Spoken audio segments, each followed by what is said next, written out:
La revue de presse, tout de suite avec vous, Hélène Frade. Bonjour, bonjour Hélène. À la une de la presse ce matin, de la presse française, les réactions au projet de loi climat et résilience qui sera présenté aujourd'hui en Conseil des ministres. Élaboré, on l'a dit, à partir des propositions de la Convention citoyenne pour le climat, ce texte provoque, Pauline, une levée de boucliers, à commencer par les membres de cette convention. Interrogée par le gratuit 20 minutes, sa présidente serait verte de dépit. Mélanie Cognier critique en tout cas un projet de loi qui manque d'ambition. Selon elle, le compte n'y est pas, car si le texte reprend un grand nombre des mesures avancées par son association, il en réduit la portée ou n'en reprend qu'une partie. Libération dénonce l'influence des lobbies sur ce texte. Le projet climat et résilience n'a pas été si résilient face aux attaques des cabinets de conseil, publicitaires, avocats et autres chargés de communication politique effrayés par l'idée qu'il faut changer les choses. Libé juge frappante l'inégalité de moyens entre les représentants des industries polluantes et les citoyens représentant l'intérêt des générations futures. Photo d'Emmanuel Macron sur le Mont Blanc à l'appui, l'Humanité évoque la fonte des ambitions du président en matière environnementale, en ironisant lui aussi sur l'influence des lobbies.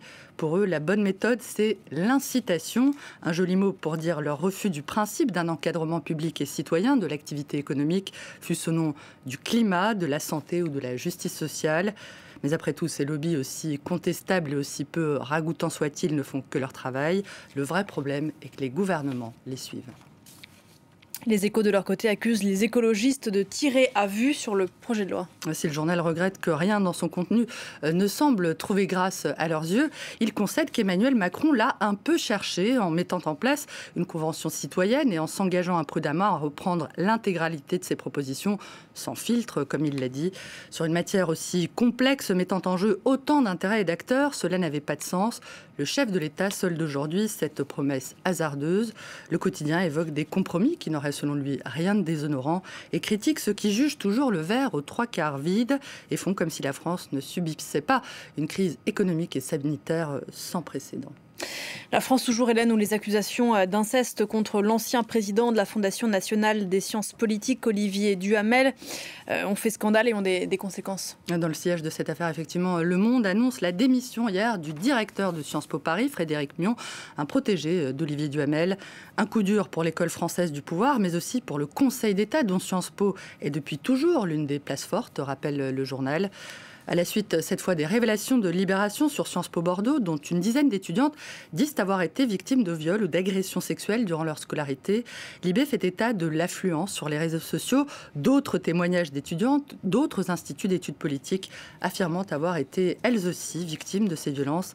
Des récits réunis sous le hashtag SciencePort qui dénoncent une culture du viol pratiquée, selon elles, dans ces temples de l'élite française. La lutte contre les violences sexuelles, en particulier contre les mineurs, Hélène, dont le gouvernement français dit vouloir faire une priorité. Le Monde rapporte que le ministre de la Justice, Éric Dupond-Moretti, et le secrétaire d'État à l'enfance et aux familles, Adrien Taquet, ont annoncé hier une mesure demandée de longue date par les associations de victimes et de la protection de l'enfance, la création d'un seuil d'âge fixé à 15 ans, en deçà duquel tout acte de pénétration sexuelle commis par un adulte sera automatiquement considéré comme un viol, consentement entre guillemets ou non, un crime puni de 20 ans de prison.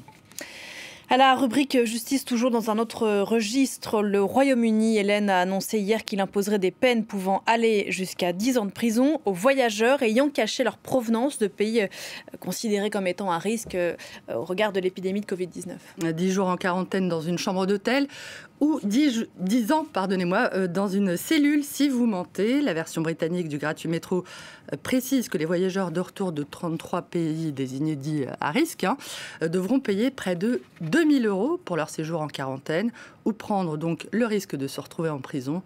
The Financial Times salue ce renforcement annoncé des contrôles aux frontières. Le Royaume-Uni s'est toujours vanté des mérites de son économie ouverte, mais avec la pandémie, cette ouverture s'est transformée en talon d'Achille, estime le journal. On ne se quitte pas là-dessus, Hélène. Avant de vous dire à tout à l'heure, Pauline, je vous propose de jeter un cil au New York Times qui fait état de la mésaventure assez loufoque, ma foi, d'un avocat américain, Rod Ponton. Il a participé à une audience en visioconférence sur Zoom, épidémie oblige, mais cet avocat a été confronté à un problème technique assez improbable, se retrouver coincé dans un filtre remplaçant son visage par celui d'un adorable chaton, ce qui a donné lieu à une conversation assez surréaliste où l'avocat assure que non, il n'est pas un chat. Je vous laisse savourer. Mr. Ponton, I believe you have a filter turned on in the video settings. You might want to take we're trying to. Can you hear me, Judge? I can hear you. I think it's a filter. It is, and I don't know how to remove it. I've got my assistant here. She's trying to, but I'm prepared to go forward with it. I'm here live. I'm not a cat. Exceptionnel. Merci beaucoup, Hélène. Vous seriez ravissante, Pauline, avec un filtre de chaton sur France 24. On pourrait essayer. Ça a fait ma journée. Merci beaucoup, Hélène, et à tout à l'heure dans Paris Direct.